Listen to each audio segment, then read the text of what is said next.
Panic at a New York City Union Square subway after unknown substance causes passengers to cough and vomit. An unknown substance released on a subway platform has caused several passengers to vomit and cough uncontrollably as police halt service at the station. The terrifying incident unfolded inside Manhattan's 14th Street Union Square subway station on Friday morning. The New York City Police Department said its first responders observed several sick passengers vomiting and coughing violently after an unknown substance was released on the platform.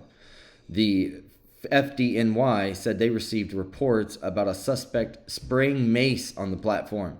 One person was taken to Bellevue Hospital for treatment, per the Fire Department of New York. Service at Union Square has since been halted as the Metropolitan Transportation Authority advised riders to avoid the station.